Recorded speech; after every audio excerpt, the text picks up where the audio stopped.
Middle class ফ্যামিলিতে বাড়িঘর সাজাতে চাইলে টাকা পয়সার চেয়েও বেশি দরকার মনের ইচ্ছা, মনের সৌন্দর্যতা।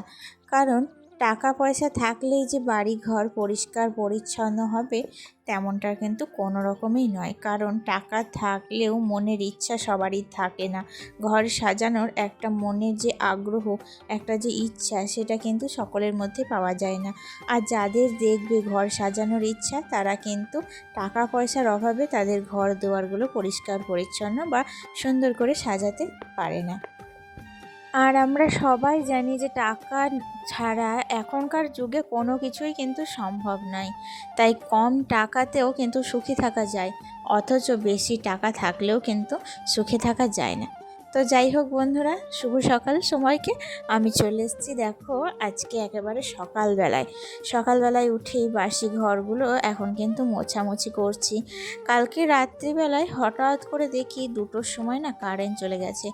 আর কি ঝড় উঠেছে, এত মেঘ ডাকছে আর কারেন্ট নেই। একটা ঘরের ভিতর দেখবে দরজা জানলা যদি বন্ধ করে দেওয়া হয় না, ভীষণ পরিমাণে গরম ধরে যায়। তো ঘরটা বন্ধ, আবার গরম ধরে গেছে। আর এদিকে বাইরের আবহাওয়া কিন্তু প্রচুর ঠান্ডা।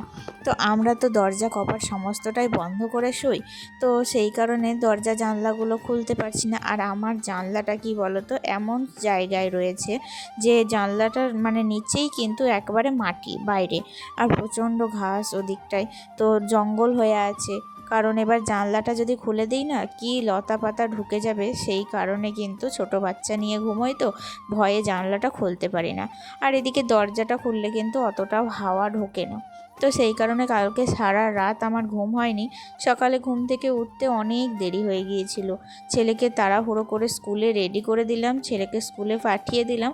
আর তারপর আমি তাড়াহুড়ো করে কিন্তু কাজে লেগে পড়েছি। আর আজকে ভাবছিলাম ব্লগ করব না, একদিন ছুটি নিই। আমাদের এই যে প্রত্যেক দিনের ব্লগ করতে না প্রচুর খাটনি, প্রচুর পরিশ্রম করতে হয় জানো। কিন্তু তাও মনে হয় যে আমার জন্য অনেক বন্ধু আছে যারা অপেক্ষা করে থাকে। তো তাদের কথা ভেবে আমি কিন্তু ব্লগটা শুরু করলাম। আর কি বলতো, আমিও কিন্তু মানে তাদের সুন্দর সুন্দর কমেন্টের আশায়, কমেন্ট পেতে ভালো লাগে বলে আমি ব্লগটা শুরু করলাম। তো যখন দেখি যে একটা ব্লগ করছি তাতে লাইক, ভিউজ, কমেন্ট কোনো কিছুই আসছে না, তখন কিন্তু আমাদের যে পজিটিভ দিকটা, একটা আগ্রহ থাকে, সেই আগ্রহটা কিন্তু অনেকটা কমে যায় জানো তো বন্ধুরা। কিন্তু কি করব বন্ধুরা, হঠাৎ করে মাঝে মধ্যে মনে হয় যে হাল যদি ছেড়ে দিই তাহলে হয়তো আমি সফল হতে কোনো দিনই পারবো না। দেখি না একটু চেষ্টা করে কি হয় শেষ পর্যন্ত। এই কথা ভেবেই কিন্তু আমি আবার মনের জোর নিয়ে আমার দিনটা শুরু করি। তো যাই হোক, নিচে তো দেখলে সমস্তটা কাজ কমপ্লিট করে ফেলেছি, এখন চলে এসেছি ওপরে। আর ওই যে বললাম কালকে রাত্রে প্রচুর ঝড় বৃষ্টি হয়েছিল, নিচে তলাটা পরিষ্কার পরিচ্ছন্ন করে এলাম। আর এখন করছি ওপর তলাটা। তার বাদে কিন্তু আমার ওপরে 3তলা প্রচুর নোংরা হয়ে গেছে বন্ধুরা জানো তো। কয়েকটা দিন আগেই কিন্তু আমি ঝাড়ু দিয়েছিলাম, তোমরা সবাই দেখেছিলে। আর অনলাইনে না কিছু স্ট্যান্ড কিনেছিলাম, কারণ গত বছর প্রচুর বর্ষা হয়েছিল। আর বর্ষায় আমি দেখেছি টবের গোড়ায় গোড়ায় জল দাঁড়িয়ে ছাদটা না পুরো শ্যাওলা পড়ে সবুজ একবারে পিচ্ছিল হয়ে গিয়েছিল। তো সেই কারণে এই বছর আমি 4টে স্ট্যান্ড কিনেছি। স্ট্যান্ডগুলো কিন্তু আমার ছাদে রাখাই হয়ে গেছে, কিন্তু এখনও পর্যন্ত কোনখানে যে মানে আমার তো অনেকগুলো টব, কোন টবটা আমি স্ট্যান্ডে বসাবো আর কোনটা যে মাটিতে রাখবো বুঝতেই পারছি না। তো এই করে করে আর বসানোও হয় না। আর এদিকে কিন্তু চৈত্র মাসেই মানে প্রচুর বৃষ্টি হচ্ছে, তাই না বন্ধুরা। চৈত্র মাসে প্রায় আজকে 16 তারিখ হচ্ছে, তো সেই 16 দিন ধরেই কিন্তু বৃষ্টি আজ নয় কাল হয়েই যাচ্ছে। তো এবছরও আমার মনে হয় যে খুব বর্ষাই হবে, দেখা যাক। আরও 4টে স্ট্যান্ড কিন্তু আমাকে কিনতে হবে, নয়তো আমার এই যে শখের বাড়ি ঘর সবটাই কিন্তু নোংরা হয়ে যাবে। আর আমার শখের ছাদ বাগান সেটাও কিন্তু নষ্ট হয়ে যাবে। তো যাই হোক, বাসি কাপড়টা তো ছেড়ে নিয়েছি, তোমরা দেখতেই পাচ্ছ আমার কিন্তু কাপড় চেঞ্জ হয়ে গেছে বন্ধুরা। আর এই রুমগুলো প্রচুর ফাঁকা ফাঁকা লাগছে, কারণ আমি যে কিভাবে সাজাবো, কিভাবে গোছাবো, আমার খুব ঘর সাজাতে ভীষণ ভালো লাগে জানো তো। আমি অনেকের ব্লগ দেখি, তাদের বাড়ি ঘর দেখি, তাদের ঘরগুলো কি সুন্দর করে সাজানো থাকে। তো যেহেতু আমার মানে অতটাও সাধ্য নয়, এখনও পর্যন্ত নিজের পায়ে দাঁড়াতে পারিনি। তাই সব সময় প্রতি মুহূর্তে জিনিস কেনাকাটা করাও আমার পক্ষে সম্ভব না। তার উপরে কি বলতো, আমি যে প্রত্যেক দিন জিনিস কিনবো সেটাও কিন্তু আমি বাইরেও খুব একটা যাই না, তাই জন্য আমার পক্ষে কেনাকাটা সেই দিক থেকেও সম্ভব হয় না।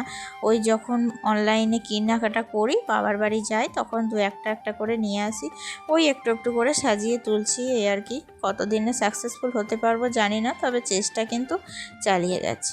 আর এদিকে কি বলো তো, কালকের জামা কাপড়গুলো সমস্তটাই কিন্তু দোতলার ওপরে মেলেছিলাম, তো হাওয়া বাতাসে না শুকিয়ে গেছে।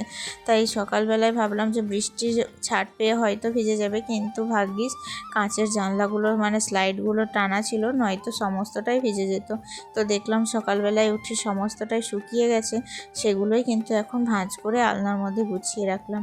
আসলে কি বলো তো, টাকা পয়সা না থাকলে তো কি হয়েছে, আমার যেটুকু বাড়ি ঘরে জিনিসপত্র আছে সেই জিনিসগুলোই কিন্তু আমি যদি একটু সুন্দর করে গুছিয়ে রাখি না, তো আমার ঘরটা কিন্তু এমনিতেই ভালো লাগবে। তো আমি তো এইভাবেই চেষ্টা করি। আর তার সাথে ইচ্ছা আছে যে কিছু জিনিস কেনাকাটা করার, তো সেগুলোও করব, আস্তে আস্তে করব। একসাথে তো সব কিছু সম্ভব না, আর একসাথে সব জিনিস পাওয়াও যায় না। তো একে একে সবটা কমপ্লিট করার চেষ্টা করব। তো যাই হোক, আজকে দেখলে মাছ কাকিমা এসেছিলো, আর আজকে বিশাল বড় একটা মাছ নিয়ে এসেছিলো, তো ছোট মাছ পাইনি।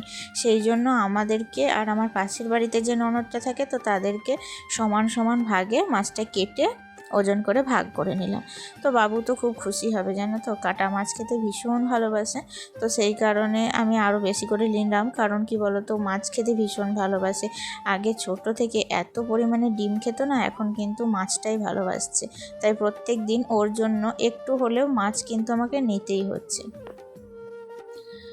আমার এই যে ঘরে খাটগুলো দেখতে পাচ্ছ, আমার বাবা কিন্তু বিয়ের সময় আমাকে কোনো খাটই দেয়নি, কারণ আমার বাবা বলেছিল যে ফার্নিচার নেওয়ার জন্য। তখন তো আমার শ্বশুরবাড়ি ছিল একতলা, তো আমার শ্বশুরবাড়িতে দুটো রুম ছিল, আর দুটো রুমেই কিন্তু ওদের দুটো খাট ছিল। এই খাটটা আর ওই রুমের যে খাটটা দেখতে পাচ্ছ ওইটা, তো দুটো রুমেই খাট ছিল, তো ওদের ফার্নিচার রাখার কোনো জায়গা ছিল না। এমনকি ওপরে যে চৌকিটা সেটাও কিন্তু এই রুমেই ভরা ছিল। তো যাই হোক, তারপরে তো আমার বাবা বলল যে তাহলে কি নেবেন আপনারা বলুন। কথাবার্তা সমস্তটা ঠিকঠাক করে আমার শ্বশুরমশাই কিন্তু নগদ টাকাটাই নিয়ে নিয়েছিলেন, আর আমাকে যা গয়নাগাটি দিয়েছিলেন আমার বাবা সেটাই। তো এইরকম করেই কিন্তু খাটটা আবার নেওয়া হয়নি। তো আমাদের বাড়িতে না কোনো কাঠের খাট, তেমন বক্স সিস্টেম খাট আমার কিন্তু খুব ইচ্ছা। আমি প্রত্যেকের বাড়িতে এখন দেখছি যে বক্স সিস্টেম খাট রয়েছে, খুব মানে দেখতে ভীষণ সুন্দর লাগছে। তারা ওই বক্স সিস্টেম খাট দিয়ে একটা রুমে রাখছে, ঘরটার সৌন্দর্যই কিন্তু আলাদা রকম লাগছে। তো আমারও খুব ইচ্ছা, কিন্তু কি করব, আমার তো 4টে রুমেই 4টে খাট ভরা আছে, তো আমি আর খাট কিনে কোথায় রাখবো। তো এই খাটগুলো আর মানে একটা মায়া পড়ে গেছে পুরনো জিনিসের প্রতি, বুঝতেই পারছো। তো এই খাটগুলো আর কিন্তু এক্সচেঞ্জ করে নেওয়াও হবে না।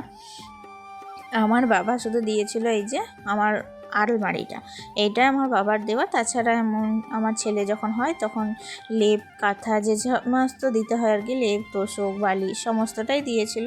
তার সাথে ওই যে বললাম নগদ টাকা দিয়ে দিয়েছিল, দানের বাসন দিয়েছিল।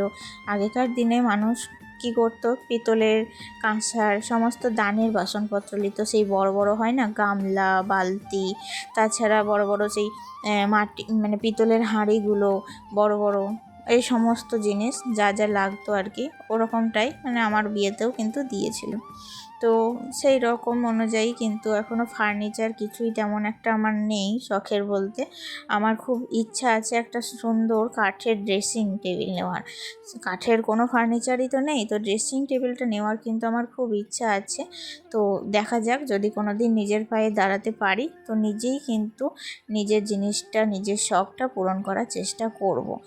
তো এদিকে দেখো, বাবু তো স্কুলে পাঠিয়ে দিয়েছি বাবুকে, বাবু এসেই তো খাওয়া দাওয়া করবার জন্য কাঁদবে। তো ওর জন্য আমি একটু তরমুজের জুস বানিয়ে রাখছি, ভীষণ ভালোবাসে ও তরমুজ খেতে। তো তরমুজের জুসটা বানিয়ে আমি কিন্তু ফ্রিজে রেখে দেবো, মানে রোদ থেকে আসবে একটু হালকা ঠান্ডা ঠান্ডা, বেশ ভালোই লাগবে ওর। আর জলখাবারে বানিয়েছিলাম আলু চচ্চড়ি টমেটো দিয়ে, একটা টমেটো ফেলে প্রেসার কুকারে, বেশ সুন্দর। আগের দিন করেছিলাম, তোমার ননদ বলেছিল ভীষণ ভালো লাগছে খেতে। তো আমার কাছে রীতিমতো রেসিপিটা জেনে নিল, কারণ ও রাত্রিবেলায় রুটি করে, তো রুটির তরকারি দিয়ে ওই আলু চচ্চড়িটা করবে, এই মানে এই ভেবে আর কি।